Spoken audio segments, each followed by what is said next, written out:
The howling wind cut through the Wyoming territory like a knife, driving snow against the lone cabin nestled at the edge of the pine forest. Colton Reed stood at his window, a steaming cup of coffee warming his calloused hands as he watched the blizzard rage. The 32-year-old cowboy had seen his share of harsh winters, but something about this December evening in 1876 felt different, as if the very air was charged with expectation. A movement at the edge of his property caught his eye. Squinting through the frost-rimmed glass, Colton could make out a small wagon, its canvas cover nearly torn away by the wind. A slight figure trudged through knee-deep snow, pulling a child bundled in blankets. 3 more small shapes huddled close behind, struggling against the merciless storm. "Lord Almighty," Colton muttered, setting down his cup and grabbing his coat. He yanked open the heavy wooden door, letting in a blast of frigid air that nearly extinguished the fire in his hearth. The woman stopped when she saw him, her face pale and drawn beneath her snow-dusted bonnet. 4 children clung to her skirts, the oldest boy barely 10, the youngest girl no more than 3. Their clothes were thin and patched, their faces pinched with cold and hunger. "Please," she said, her voice barely audible above the wind. "Our wagon broke an axle 2 miles back. We've nowhere else to go." Colton took in the scene before him. A young widow with 4 children stood in the snow, their possessions reduced to what they could carry, desperation in their eyes. Without hesitation, he stepped aside. "Come in, all of you," he said gruffly, "before you freeze solid." Lucy Winters hesitated only a moment before ushering her children toward the promise of warmth. The oldest boy, Daniel, helped his younger siblings while keeping a wary eye on the tall stranger. 8-year-old Sarah clutched her mother's skirts, while 6-year-old Thomas carried his 3-year-old sister Emma in his thin arms. As they crossed the threshold into Colton Reed's cabin, neither the young widow nor the solitary cowboy could have imagined how their lives would intertwine in the months and years to come. Inside, the cabin was modest, but well kept. A large stone fireplace dominated one wall, its crackling flames casting dancing shadows across rough-hewn furniture. A narrow bed occupied one corner, while a ladder led to a small loft above. The smell of coffee and stew filled the air, making the children's stomachs rumble audibly. "Get those wet things off," Colton instructed, moving to stoke the fire. "I've got blankets in that chest and stew on the stove." Lucy removed her sodden bonnet, revealing a cascade of auburn hair that caught the firelight. Despite the hardship evident in her face, she was beautiful no more than 25, with green eyes that held both strength and weariness. "I'm Lucy Winters," she said, helping Emma out of her wet coat. "These are my children Daniel, Sarah, Thomas, and Emma." "We're much obliged for your kindness, Mr. Reed, Colton Reed." He nodded awkwardly, unused to company, especially women and children. "Been ranching this parcel for near 7 years now." As Lucy settled the children near the fire, wrapping them in the offered blankets, Colton ladled hot stew into bowls. The children ate ravenously, their earlier fear of the stranger forgotten in the face of warm food and shelter. "We were headed to Clearwater," Lucy explained softly once the children were occupied. "My sister lives there with her husband. After James, my husband, passed last spring, we tried to make a go of our farm in Kansas, but—" Her voice faltered. Colton nodded, understanding the unspoken struggle. A woman alone with 4 young ones had little chance of working a farm successfully, especially after losing her husband. "Clearwater's still 30 miles west," he said. "And this storm's not letting up anytime soon. Roads will be impassable for days." Lucy's shoulders slumped slightly. "We've imposed enough already. Perhaps tomorrow you'll stay," Colton said firmly. "At least until the weather breaks, I've got room enough."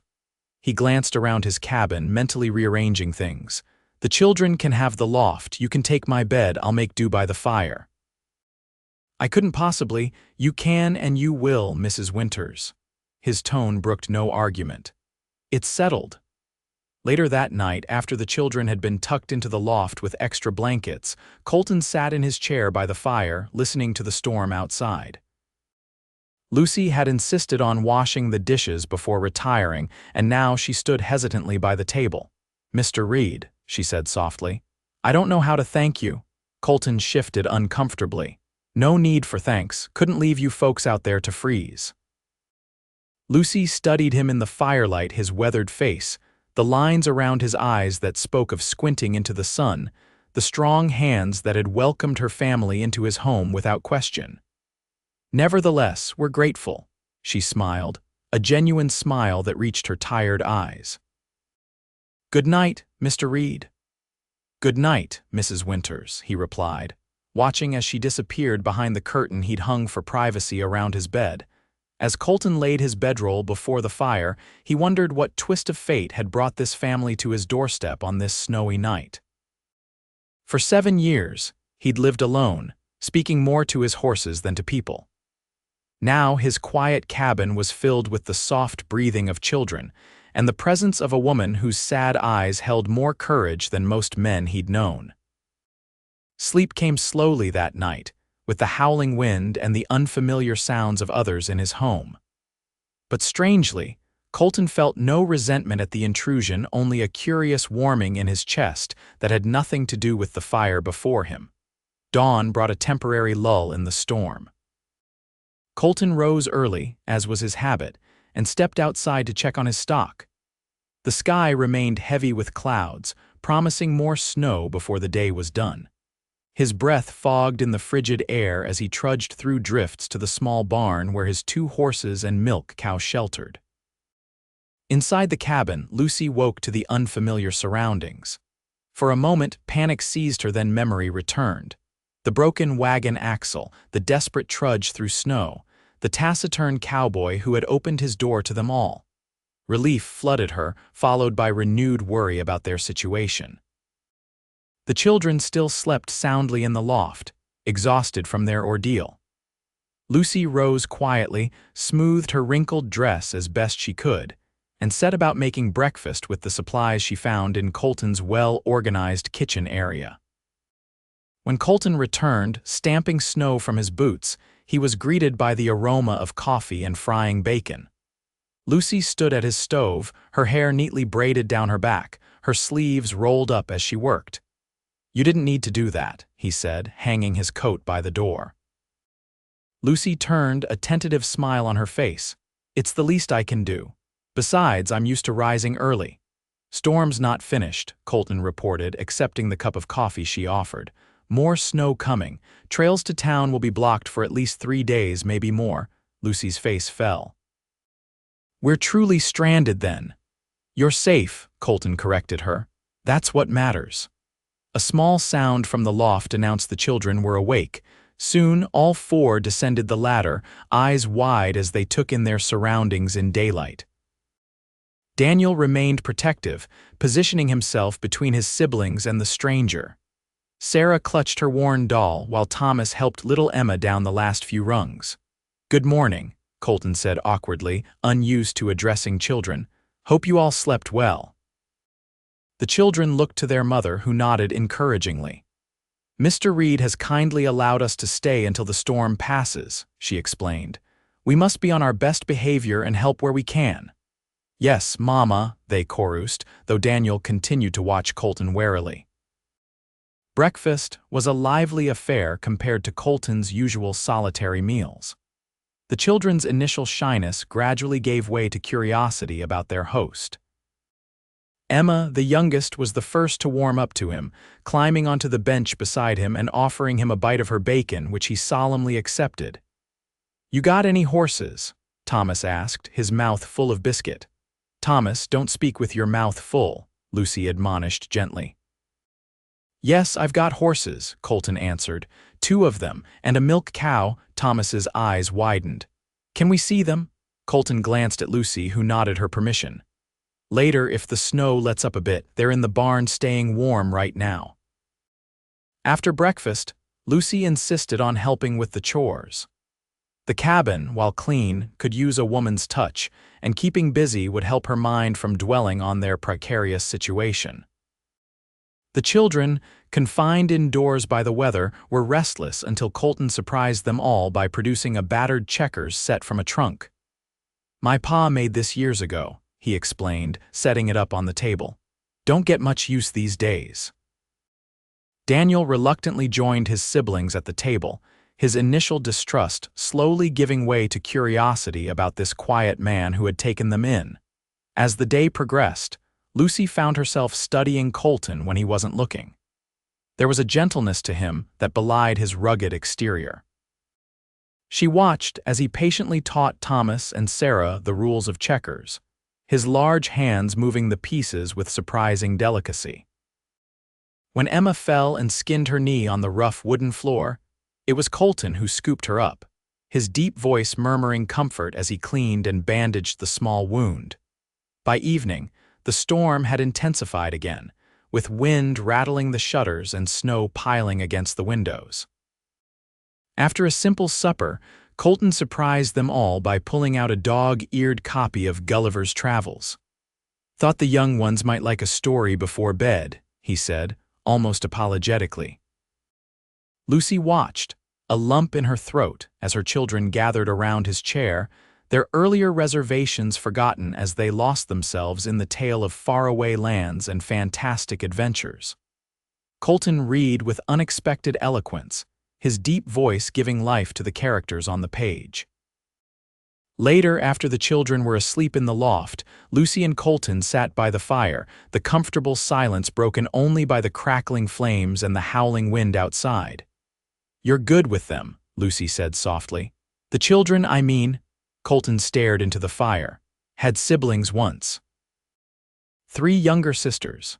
"Had," Lucy asked gently, a shadow crossed his face. "Lost them all in '64. Fever took my parents and sisters within a week of each other.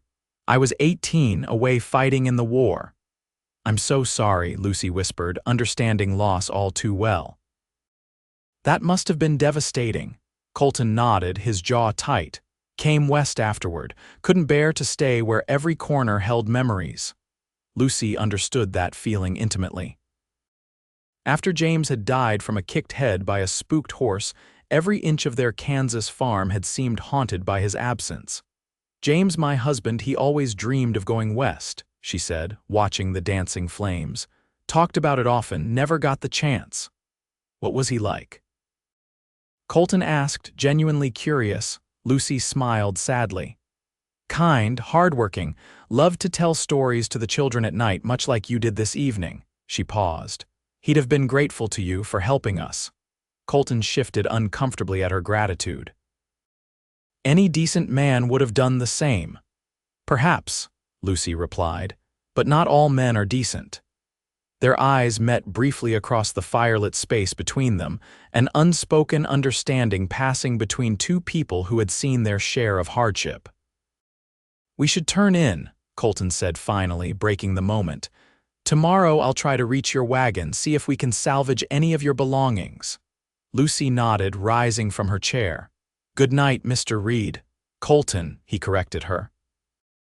"Might as well use my given name if we're to be sharing quarters for a spell." "Colton," she repeated softly. "Then you must call me Lucy." He nodded, watching as she disappeared once more behind the curtain. Long after she had gone, Colton remained by the fire, thinking about the twist of fate that had brought Lucy Winters and her children to his doorstep. The blizzard raged for 3 more days, keeping them all confined to the cabin. What might have been an awkward arrangement instead developed into an unexpected harmony.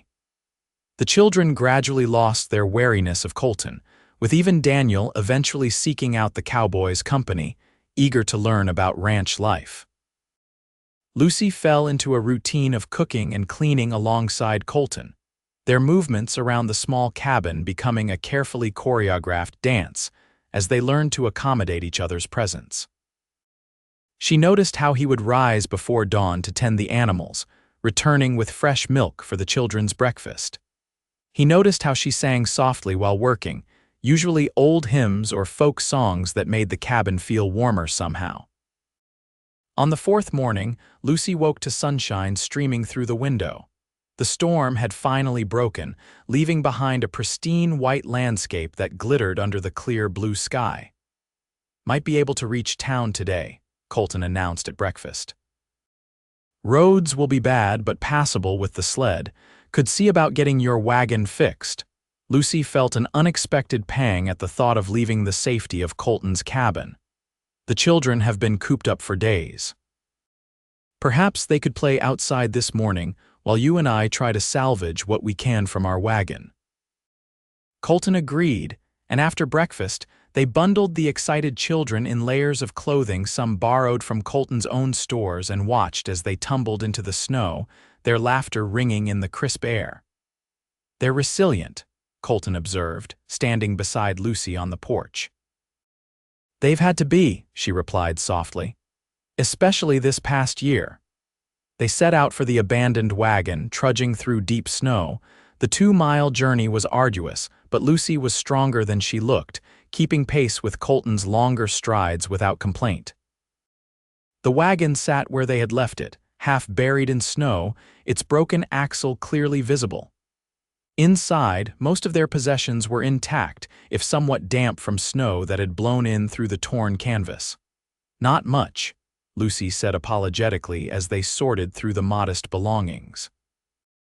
"Just clothes, some kitchen things, a few books and toys for the children. It's your life," Colton corrected her gently. "That makes it plenty." They loaded what they could onto the small sled Colton had brought, securing it with ropes. As they worked together, Lucy became acutely aware of his presence, the strength in his hands as he tied knots, the warmth of his breath in the cold air when he stood close, the unexpected gentleness in his blue eyes when they met hers. "Thank you," she said simply when they had finished. "For everything?" Colton nodded, uncomfortable with gratitude. "We should head back. Children will be hungry." They returned to find Daniel building a snow fort with Thomas while Sarah and Emma made snow angels nearby.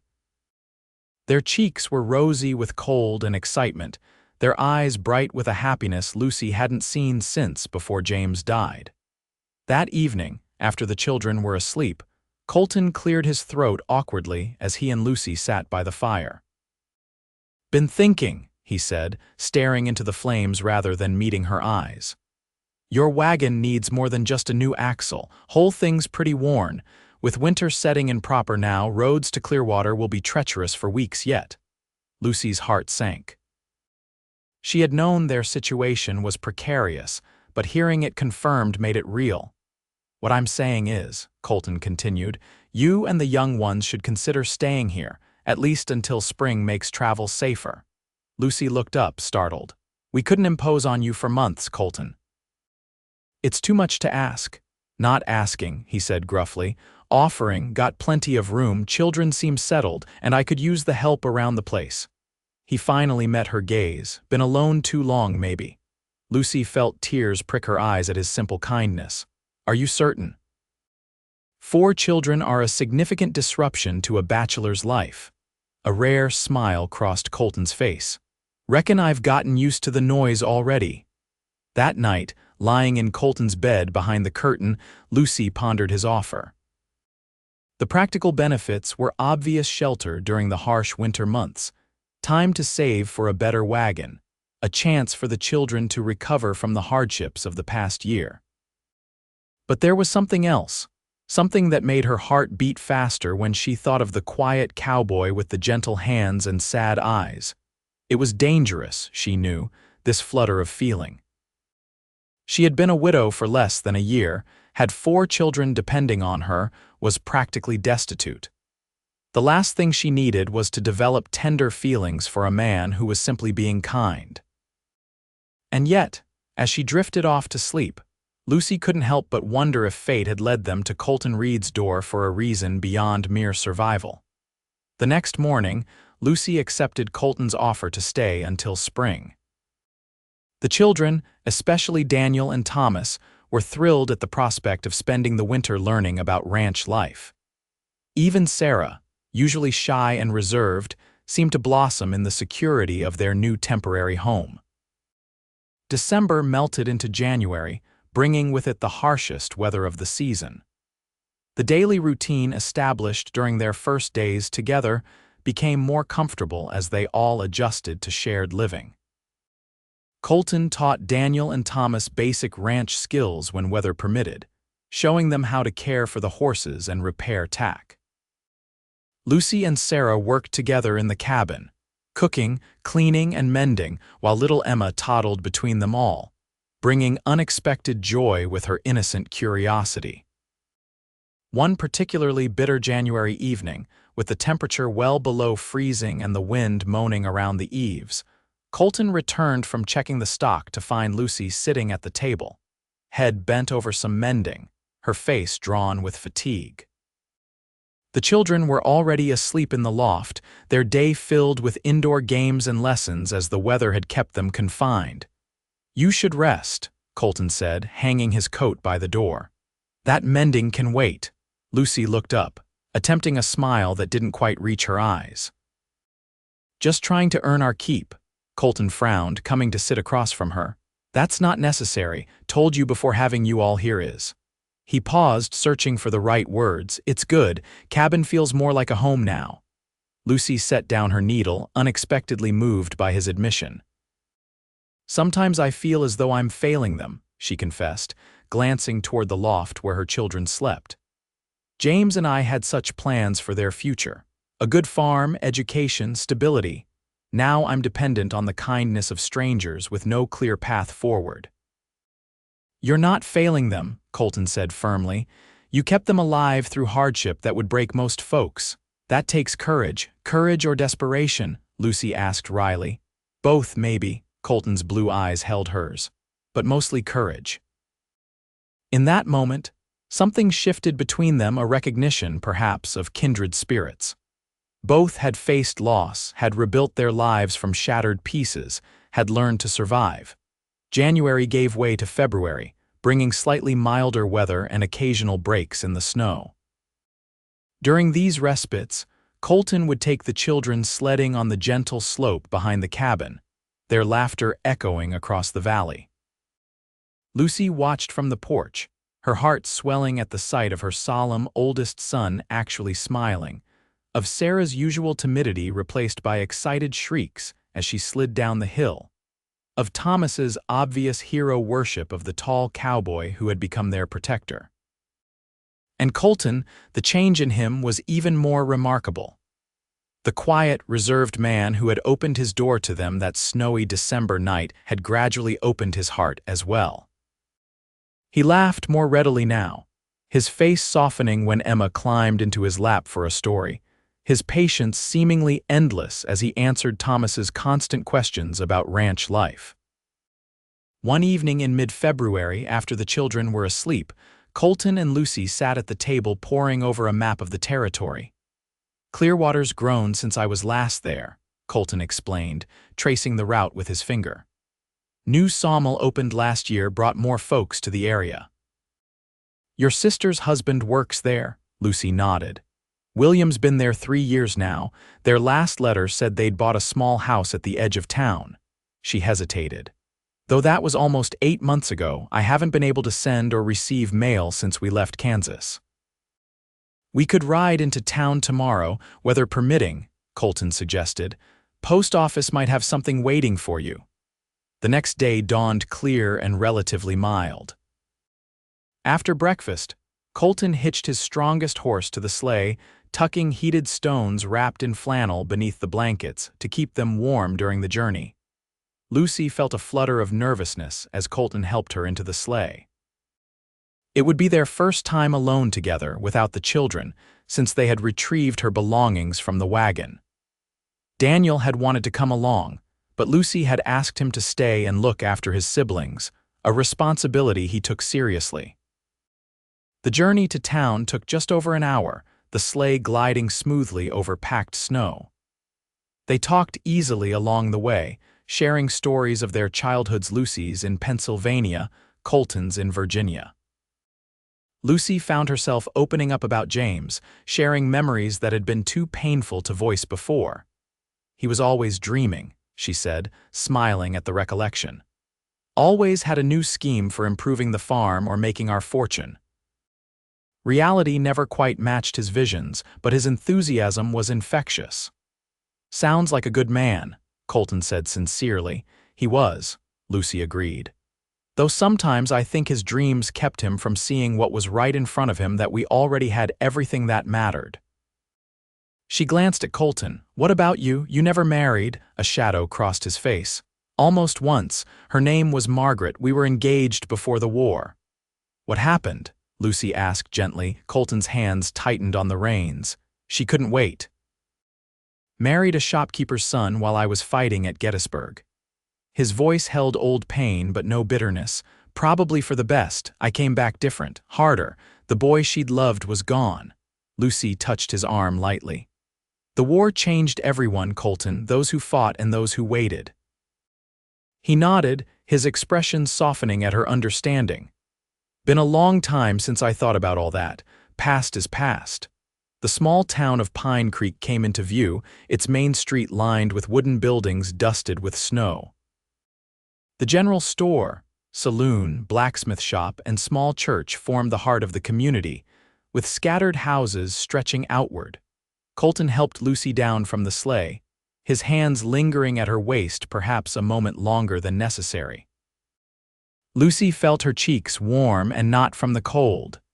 Their first stop was the post office, where to Lucy's delight, 2 letters from her sister awaited her.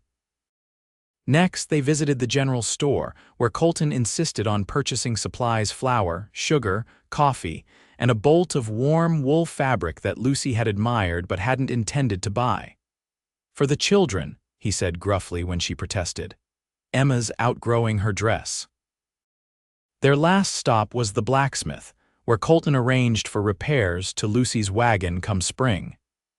As they discussed the work needed, Lucy became aware of curious glances from townspeople passing by. It had been years since Colton Reed had been seen in town with a woman, and speculation was clearly running high. "Don't mind them," Colton murmured as they left the blacksmith shop. "Small town, not much excitement." "Perhaps we're providing them with their entertainment for the month," Lucy replied with a small smile. Colton's response was cut short by a call from across the street. "Reed, Colton Reed, is that you?" A burly man with a sheriff's badge approached, his face breaking into a grin as he recognized Colton. "Sheriff Dawson," Colton greeted him, shaking the man's hand. "Been a while." "Too long," the sheriff agreed, his curious gaze shifting to Lucy. "And who might this lovely lady be?" "Lucy Winters," Colton said. "Mrs. Winters and her children are staying at my place until spring.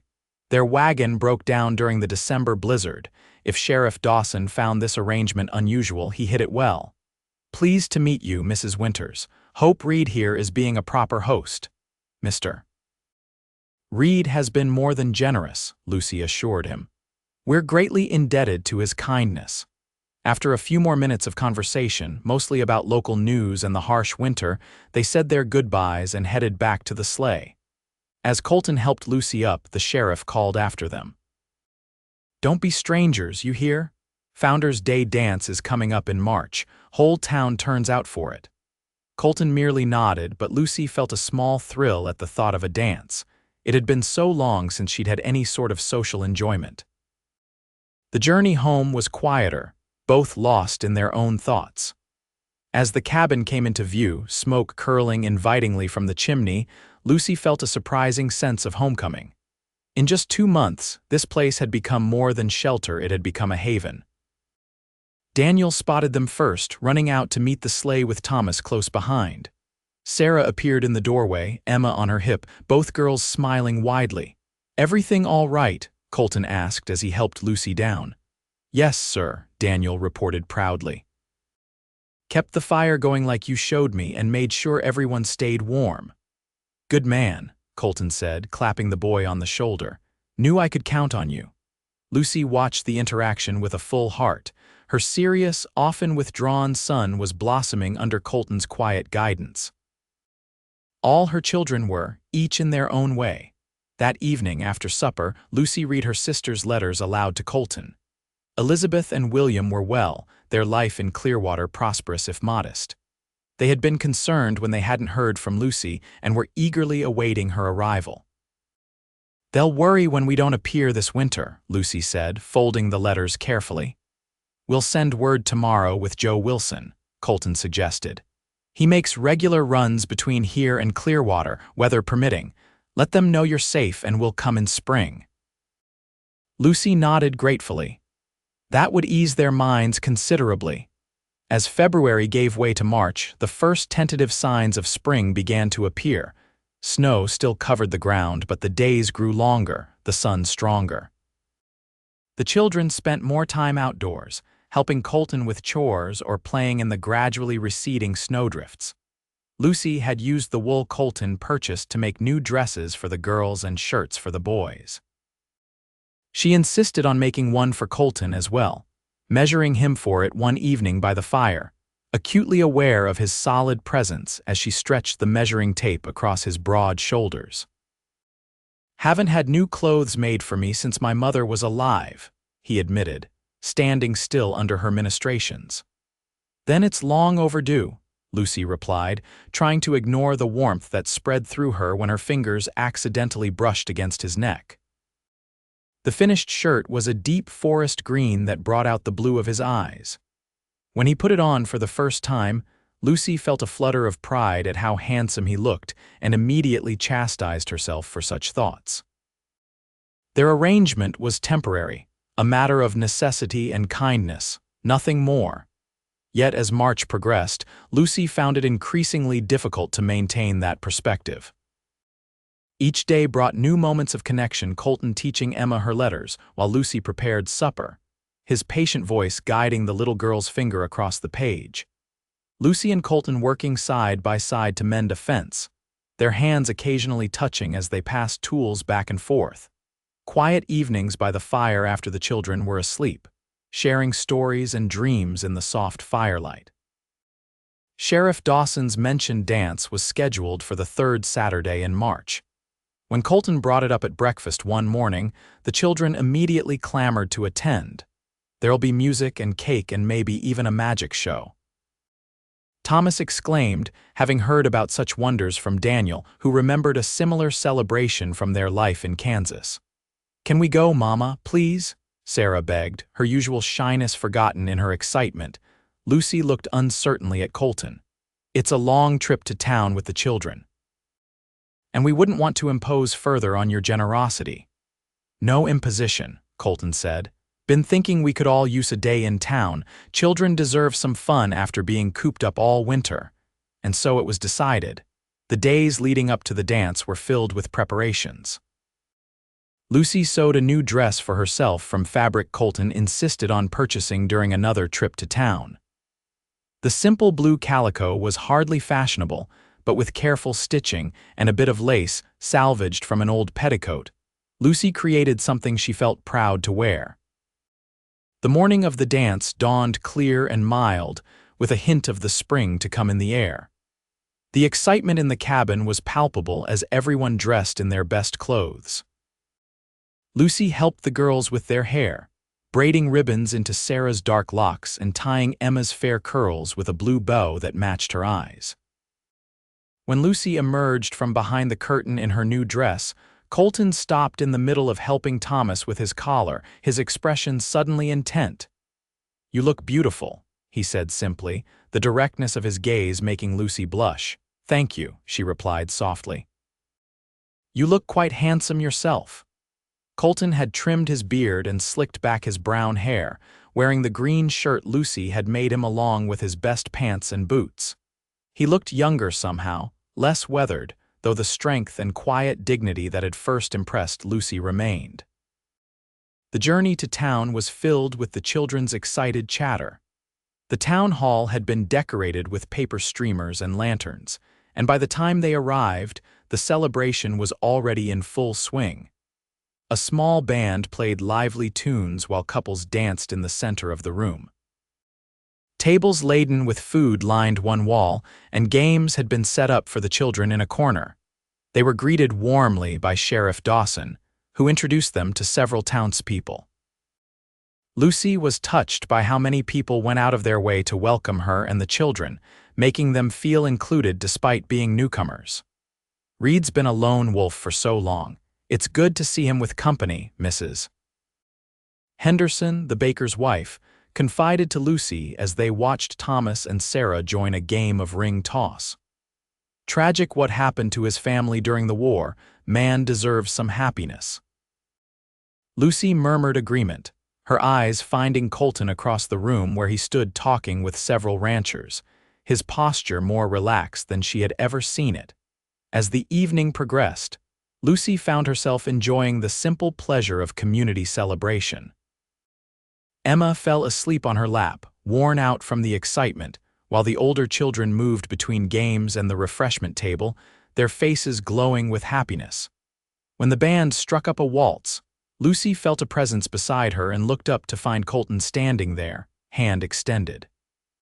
"Would you do me the honor?" he asked, an unexpected vulnerability in his eyes. Lucy hesitated only briefly before gently transferring the sleeping Emma to a nearby bench. Taking Colton's hand, she allowed him to lead her to the dance floor.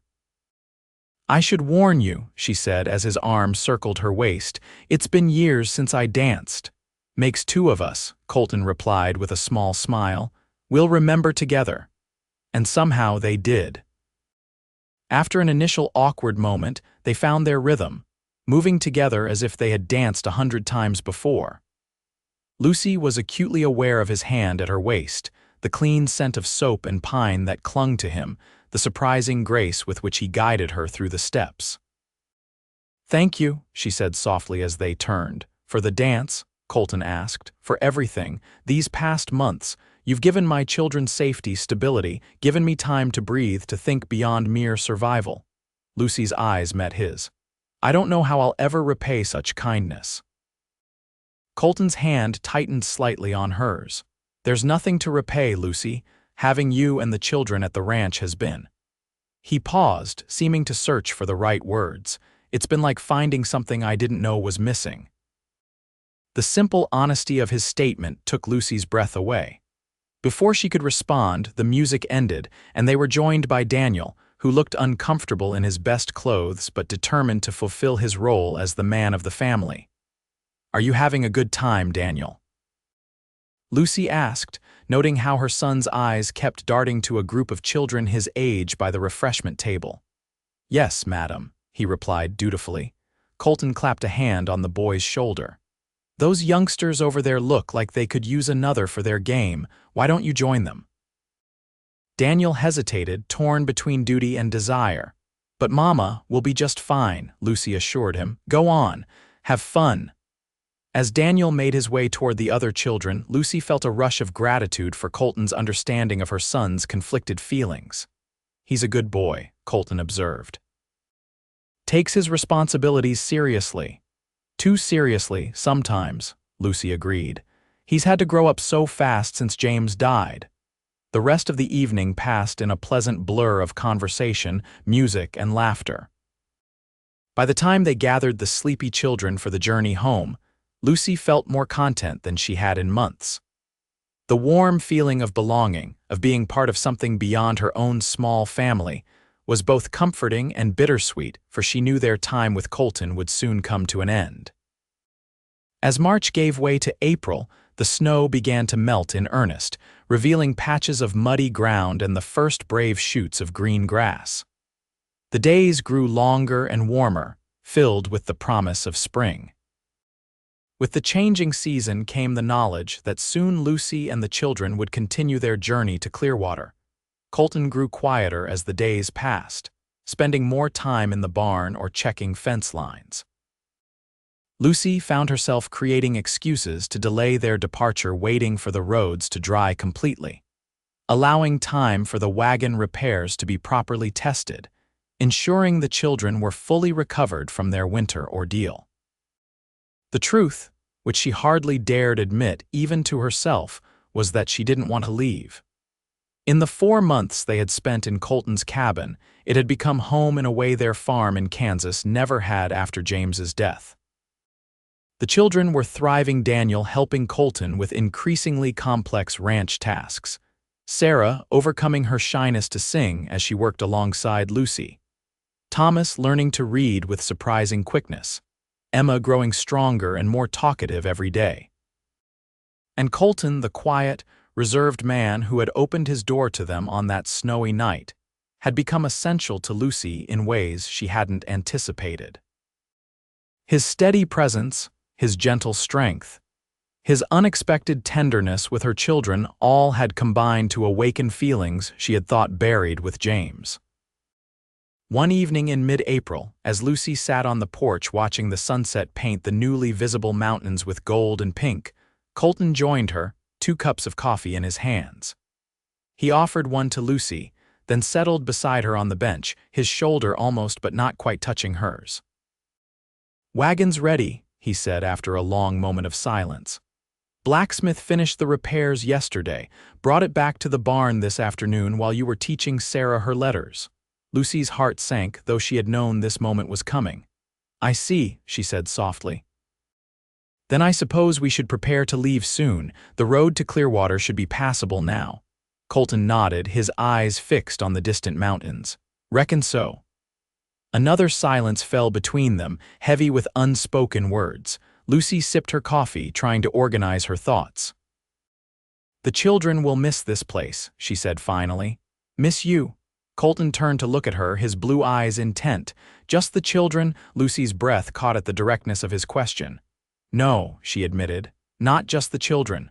Colton set his cup aside, his movements deliberate. "Lucy, I've been trying to find the right words for weeks now. Never been much for talking, but some things need saying." Lucy waited, her heart pounding so loudly she was certain he must hear it. "These past months, having you and the young ones here." He paused, seemingly gathering his courage. "It's made this place a home again.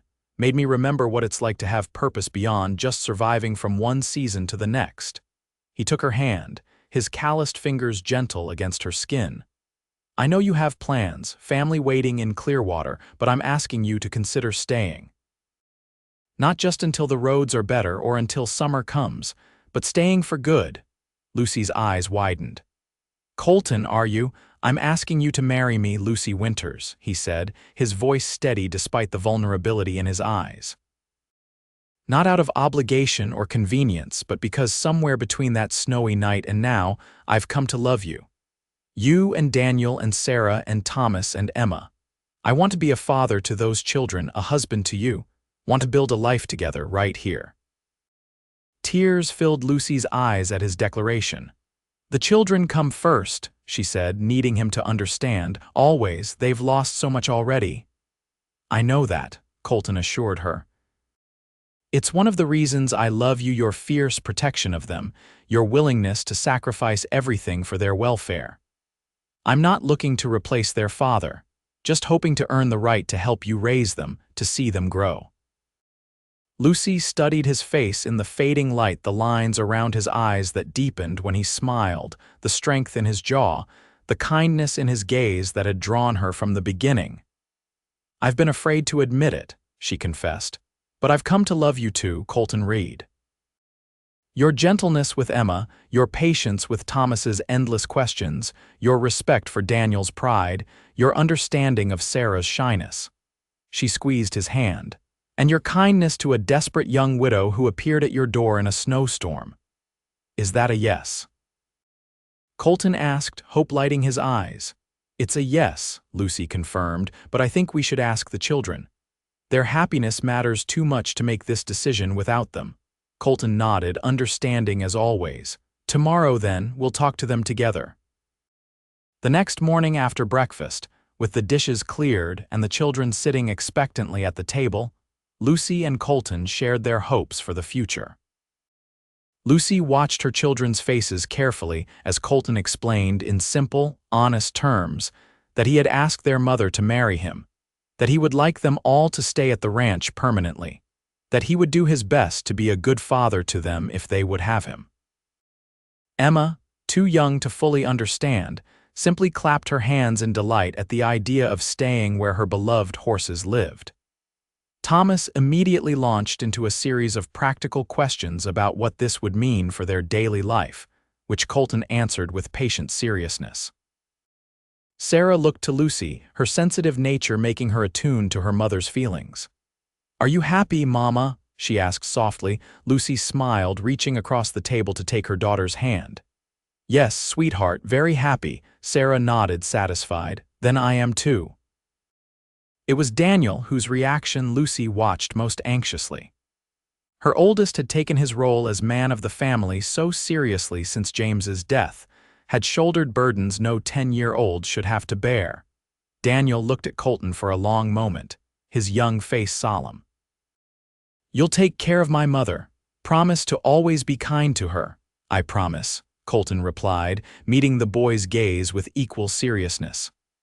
"And I promise to respect the memory of your father, to never try to take his place in your heart." Daniel considered this, then asked, "Will I still learn to rope cattle and ride like you showed me?" "Every day, if that's what you want," Colton assured him. A slow smile spread across Daniel's face. "Then I think we should stay." The simple ceremony took place in late May, when the valley was lush with new grass and wildflowers dotted the hillsides. They were married in the small church in Pine Creek, with Sheriff Dawson and his wife standing as witnesses. Lucy wore a new dress of cream-colored cotton, with Sarah's carefully gathered wildflowers in her hair. Colton, clean-shaven for the occasion, wore a new suit that made him look younger and somewhat uncomfortable, though his smile never faltered. The children stood proudly beside them, Daniel solemn in his role as his mother's escort, Sarah and Thomas beaming with excitement, Emma clutching a small posy of flowers matching her mother's. "I, Colton James Reed, take thee, Lucy Ann Winters, to be my lawfully wedded wife." Colton's deep voice carried clearly through the small church, his eyes never leaving Lucy's face as he spoke the traditional vows. When it was Lucy's turn, her voice trembled slightly with emotion, but her heart was sure. This second chance at love had come unexpectedly, a gift she had never thought to receive. After the simple ceremony, they returned to the ranch, now truly home for all of them. Colton had spent the weeks leading up to the wedding expanding the cabin, adding 2 small bedrooms for the children and enlarging the main living area. The improvements were still rough, but Lucy knew that together they would make this house into the home their family deserved. That evening, after the children were asleep in their new rooms, Lucy and Colton stood on the porch, his arm around her waist as they looked out at the star-filled sky. "Happy, Mrs. Reed?" Colton asked, the new name still sounding wonderful to Lucy's ears. "Happier than I ever thought possible again," she replied honestly, leaning her head against his shoulder. "When our wagon broke that night, I thought it was the worst thing that could happen to us. Now I see it was the best." Colton turned to face her, his hands gentle on her shoulders. "I was so alone before you came, Lucy. Didn't even realize how empty my life had become until you and those children filled it up." As he bent to kiss her, Lucy silently thanked the winter storm that had brought them to Colton Reed's door. What had begun as a desperate plea for shelter had transformed into a love that would shelter them all for years to come. 1 year later, Lucy stood in the doorway of their expanded home, watching as Colton taught Daniel to break a young colt in the corral. At 11, her oldest son had grown inches in the past year, his confidence growing along with his height. Sarah, now 9, sat on the porch steps sketching the scene before her, her artistic talent flourishing under Colton's encouragement.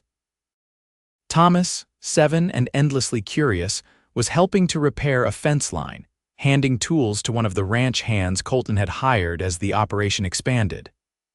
Emma, 4 and fearless, rode her pony in small circles around the yard, her golden curls bouncing with each step. Lucy's hand rested on her swollen belly, where the newest member of their family grew. The baby was due in late summer, a brother or sister that the children were eagerly anticipating. Colton had been overjoyed at the news, his tenderness toward Lucy increasing if that were possible. As if sensing her thoughts, Colton looked up from his work with Daniel, his eyes finding hers across the yard. The love in his gaze was as strong as it had been on their wedding day, a year of marriage having only deepened the connection between them. Lucy smiled, thinking of the long journey that had brought them to this moment. From the desperate young widow standing in the snow with her 4 children to the beloved wife and mother she was now. From the solitary cowboy who had opened his door on a snowy night to the husband and father who had opened his heart to them all. Life in the Wyoming territory was not always easy. There were still hardships, harsh winters, the challenges of ranching in uncertain conditions, the occasional illness or accident. But they faced each challenge together, their blended family stronger for the love that bound them. As Colton finished his lesson with Daniel and made his way toward her, Lucy thought of the words he had spoken to her on that porch a year ago. He had said that finding her and the children had been like discovering something he hadn't known was missing. Lucy felt the same way. In each other they had found not just love, but completion. 2 broken lives made whole again through the courage to begin anew. Colton reached her, his hand automatically moving to cover hers on her belly. "Everything all right?" he asked, always attuned to her needs. "Everything is perfect," Lucy replied, leaning into his embrace as they watched their children, theirs now, together in the golden afternoon light. From desperate survival to abiding love, their journey had been unexpected but undeniably blessed. The young widow who had stood in the snow with her 4 children had found not just shelter, but a home. The cowboy who had opened his door had found not just a family, but his heart's completion. Together, they had built something neither had dared to hope for, a love strong enough to weather any storm, a family bound by choice as well as circumstance, and a future bright with promise under the vast Wyoming sky.